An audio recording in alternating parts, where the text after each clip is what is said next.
Udita Bajaj from Wellesley College in the United States. I'm a sophomore.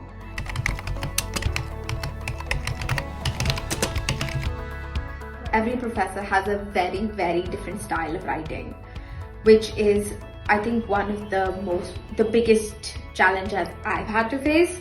For example, in my first year, in my second semester, I had a class of political science, and it took me at least half the semester to get my writing style right for the professor, what he liked. And I thought, oh well, that might be the writing style they follow here. Because it was very different from, I've done the A-levels, it's the British system, it's very different. Second year, first semester, which was, just now, I again did a political science class, and I was like, set on this writing style that I'd learned my first year. That resulted in me getting a C in a paper, and yeah, that wasn't good. I think I cried about it. It again took me half a semester to learn this professor's writing style. I even had to go to writing tutors to see what they wanted, because there's so many things I've never learned before. So yeah, every professor will want a different thing from you, and you will just have to adapt. There's not really a way around it. There's nothing you can do to prepare for this, but just acknowledge that it happens. Don't worry about it, but keep it in your mind. This brings me to the point of study methods. Now, I've always been a do it at the last minute kind of person for as long as I can remember, and my mom can attest to that, which has yielded results for me, but that only lasted till I was in school, because when I came to college, I fell flat on my face when I tried that method. And for me, that just did not work, because there was so much to do that I really had a hard time my first semester and my second semester actually. Now, working at the last minute does not mean you're doomed to fail. A lot of people in my college do that, and that's perfectly fine. If it works for them, great, it works. But for me, it did not. My main point here is that you should definitely experiment, and don't hesitate if you've never tried it before, because really it'll yield good results later in the future. I always take my subjects bit by bit every day. I make schedules. I never used to do that. My mom's very shocked. I am too. I have checklists, I have plans, and no, I do not have my life together that much, but I keep trying. You got the syllabus way earlier. You had 2 years to complete it, and you had extra classes with teachers. They used to know you personally. There were 30 kids in class.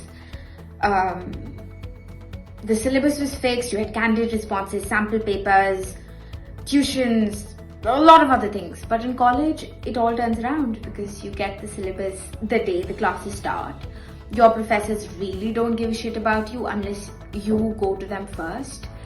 And there is no such concept of extra classes. It's either, help room, tutorials, and it all depends on how you schedule it. Your parents won't be there to schedule it for you, which I know seems like an obvious fact, but it really, really hits you when you're there.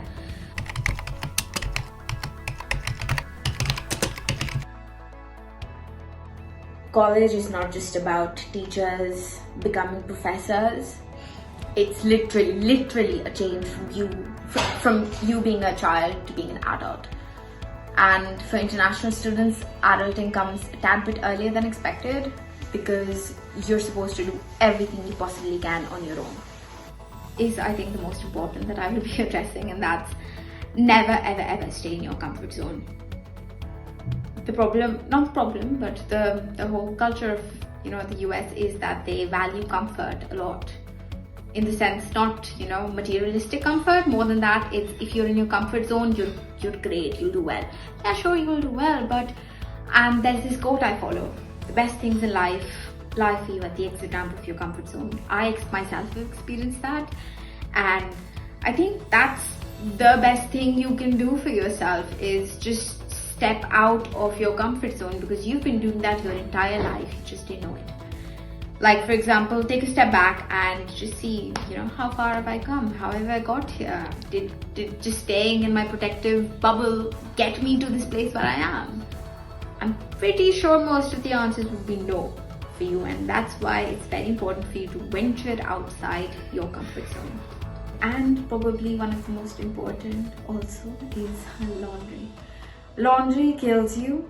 and sucks you in because you never do it, and then you procrastinate, and then you feel as if your life's falling apart, because it's a fact that you only feel like as if you have your life together if your laundry is done, your clothes are sorted, and your room is clean. Even if you're doing perfectly well in academics, if that is not done, you don't have your life together. So please do not procrastinate on doing laundry till your last pair of clothing is left, because that's what I do. That is just not good. Homesickness is a real thing. That's the first issue I'll address. I thought I'll never experience it because, I've traversed half the globe. I've been in Africa and India. I've lived in both countries, but in Zimbabwe and India. But that's pretty much bullshit. I faced that a lot once I went there, and you will too.